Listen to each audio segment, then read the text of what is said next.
All right, let's dive into something truly strange today. We're talking about Cotard syndrome. Now, just for a second, imagine this. What if you were completely 100% convinced that you were dead? Or that your organs were just gone? Or that you didn't even exist at all? It sounds like something out of a horror movie, right? But it's a real condition, and it completely blurs the line between what we think of as life and death. So, to get to the bottom of this, we've got to go back in time. We're heading to France.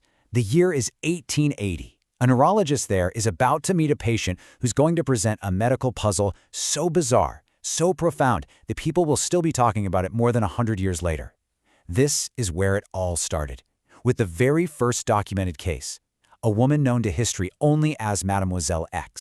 Now, Mademoiselle X, who was 43 at the time, wasn't just feeling a bit down. No, she was absolutely convinced that she was, well, hollow. She claimed she had no brain, no nerves, no chest, no guts, that she was literally just skin and bones. But here's the really wild part. At the same time, she also believed she was eternal, that she would live forever in the state of complete nothingness. Just think about that paradox for a second. And her belief in nothingness didn't just stop with her own body. Oh no, it went bigger. She insisted that God didn't exist, and the devil didn't exist either. And because she believed she was eternal and didn't have any organs that needed food, she just stopped eating. She simply refused. And that conviction, sadly, is what ultimately led to her death from starvation. Okay, so who was the doctor trying to figure all this out? His name was Dr. Jules Cotard, and he knew he was looking at something really, really different. He recognized it as a kind of anxious melancholia, as they called it back then, but way more extreme. He was the one who first put a name to it, the first to formally describe this incredible delusion of negation. So the core of this whole thing is what doctors call a nihilistic delusion. The word nihilism comes from the Latin word nihil, which literally means nothing. So we're talking about an unshakable, deeply held belief in, well, nothingness. It's this absolute conviction that you don't exist, or parts of you don't exist, or maybe that the entire world isn't real.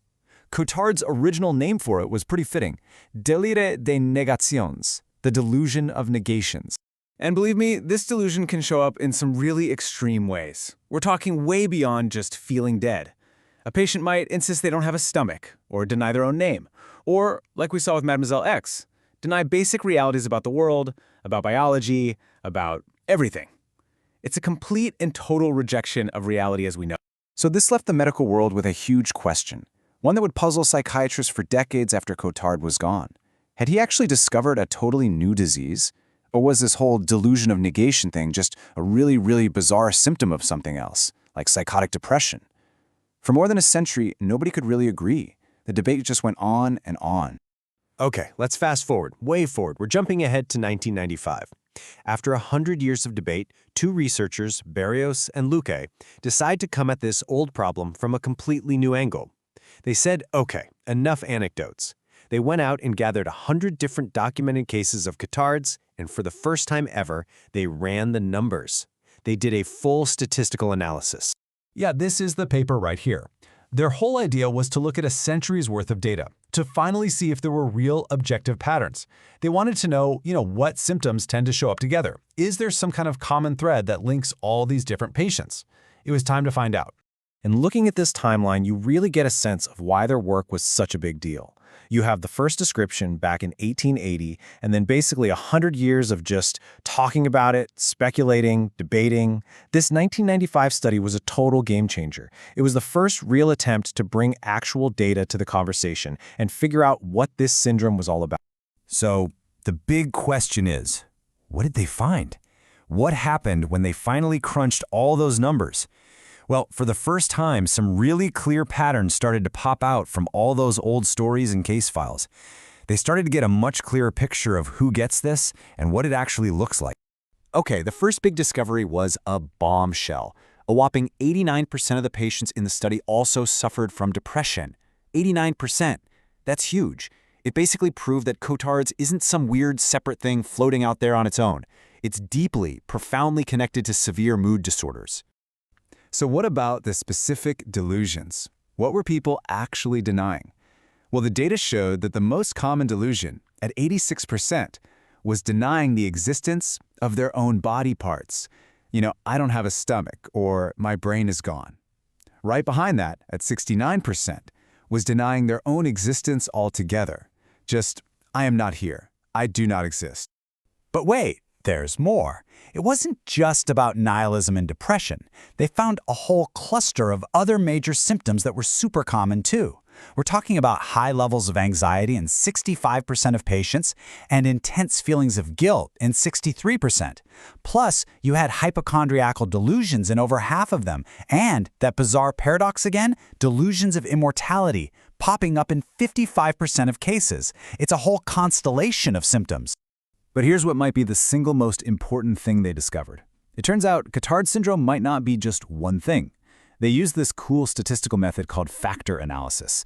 It's basically a way to find hidden patterns in data, and it suggested that the symptoms don't just appear randomly. They clump together into two very distinct groups, pointing to two different types of the syndrome. So here's how they broke it down. They called the first one Cotard type 1. Think of this as the purer version.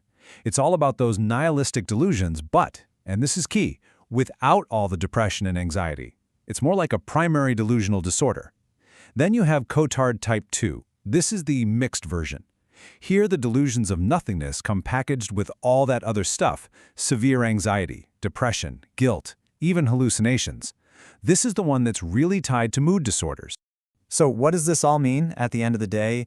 It means that this study pretty much confirmed what some experts have been thinking for a while. Cotard's isn't one single straightforward disease. It's a syndrome. And that's a really important distinction. It's a collection of symptoms that can show up in different combinations and probably come from different root causes. So, let's bring this all together. It's time to rethink the whole walking corpse syndrome idea you might have heard about. That's the catchy pop culture version, right? But the reality? Well, it's a whole lot more complicated and fascinating than that. So let's recap the big points. First, Cotard syndrome is this profound, deep-seated delusion of non-existence. Second, it's got an incredibly strong connection to severe depression and anxiety.